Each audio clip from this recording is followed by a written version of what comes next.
How do there guys, and welcome back to Edgar TV. And today what I want to do is a bit of a quick video really to explain to you how the rankings work within the PDC Tour and the main order of merit.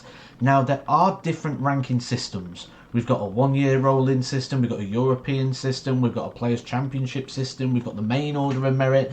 It gets a bit confusing. So what I'm going to do tomorrow, I'll follow this video up with a video about those different systems and how you can qualify for major events. Because actually you get 16 off this system, 16 off this system, then there's 64 on that system, but it don't get you in anything else but that event, and then this one's 32, but it doesn't count those 16, and it gets a bit confusing. So I will cover that in tomorrow's video, guys. Today is purely about the order of merit. So if you'd like to know about the other systems and how to get into some of these major events, hit the subscribe button and you'll see that video tomorrow. So the first thing we're going to do is look at the current order of merit. This is after the World Championship. So you'll see now, going price is the world number 1. So that's what we're going to focus on quickly here.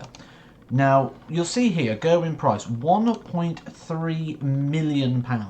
So, the jumps we're going to talk about at the moment aren't really going to make too much of a difference to him, but I'll show you how these can make a difference to other people, and how it'll certainly make a difference to him in a couple of years' time. Now, you might have heard people say defending. That's because that's exactly what you do. So, whatever you do today, on the 5th of January, 2021, or the 6th of January when this video goes out, 2021, whatever you do today, in 2 years' time, so the 6th of January 2023, you'll be defending whatever money that is, whether the event exists or it doesn't, which is a key point to remember. Now, if I just quickly turn on this, this is Gerwin Price's earnings and the events that he played in. Now, what we're going to do is we're going to focus on this here. So we're going to focus on, I'll highlight this so you can see. We're going to focus on February. Now, you'll see here, Gerwin Price in February got 2 Players' Championship wins, which is £10,000 each, £20,000 in total, a semi-final, a last 32 and 2 second rounds, which gives him a total of £25,000 worth of earnings in February. That means in 2019 in February, that £25,000 needs to be defended in February 2021. Now, as we know, February 2021, due to the recent lockdown and the fact Q School still hasn't happened yet, and that will be happening mid to end February, we're unlikely to get any Pro Tour events in during February. So, with that in mind, Gerwin Price will lose £25,000 off his rankings without the opportunity to defend that. Now, if you look at the rankings here, £25,000 isn't going to affect him too much. It'll just go to 1.29 million.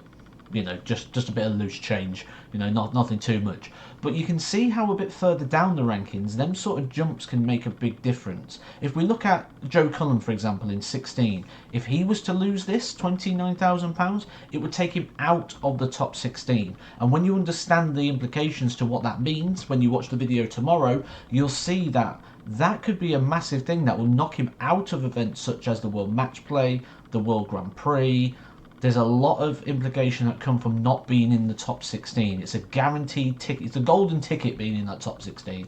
So you can see how some of these prize jumps will make a difference. You'll see also here the UK Open, semi-finalist in the UK Open in 2019, which means when he goes to the UK Open this year, if he, let's say, goes out in round 4 and he gets £2,000, that means he's earned £2,000, but he's defending £20,000. So although he physically gets £2,000 in prize money, he will lose £18,000 on his rankings. So he'll get £2,000 in actual cash in the bank, but rankings-wise, he will go down in terms of that. This is how sometimes, like, you'll see a player have a good run, like Gary Anderson. If you saw my video I did on this, Gary Anderson got to the semi-final but dropped a ranking place because he was defending that money. So although he still got that money physically in his hand, it came off his rankings but went back on his rankings. Krzysztof Ratajski came over the top. So the simplest way to remember it is just whatever happened on this day 2 years ago, that's what they're defending.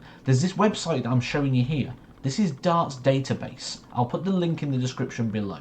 It's got every single event and every single player on here. You can literally, if you're thinking, what is Joe Cullen defending at the UK Open? because I'm interested to see if he's going to drop out that top 16, you can head over to Darts Database, UK Open 2019, and like it's got on the screen, here we go, in price £20,000, it'll tell you what Joe Cullen earned as well. You can check what Stephen Bunting's defending, for example, because Stephen Bunting might be defending 1,000, so a good run for Stephen Bunting could see him back in the 16. Vice versa, he might be defending a final, in which case he's more likely to go back down the rankings. So it gets interesting, you know, and this is why we get players such as Rob Cross has not had the best of years, has he, in 2020. However, he won 2 major titles in 2019, and that can't be forgotten. And it certainly can't be short-term memory within the rankings. So that's why he's still in world number 4 and got that Premier League space. However, he's defending an awful lot now, isn't he? And it's the same with like Kyle Anderson and Cristo Reyes. Didn't really play a lot last year, so they're defending their whole rankings on this one season. So it does have its benefits, you know. For example, if you have a bad UK Open, let's say for example Ian White here, look, it's very tight. Let's say Ian White had a bad UK Open a couple of years ago. It's almost like a free event for him, because if he has a good UK Open, he could go up a place or 2. So it has its positives and its negatives. The best thing to do is be consistent. Don't put all your money on the ranking in one event. Obviously it's great if you do, makes it a bit easier in terms of protecting your ranking, but you want a good even spread throughout the year. If you're enjoying these sort of videos, guys, do hit the subscribe button. Tomorrow it gets complicated. I'm going to be explaining all the different ranking systems, how you can qualify for the majors, and yeah, get a pen and paper ready, because that's going to be a tricky one. And I'll catch you soon, guys, for some more Edgar TV.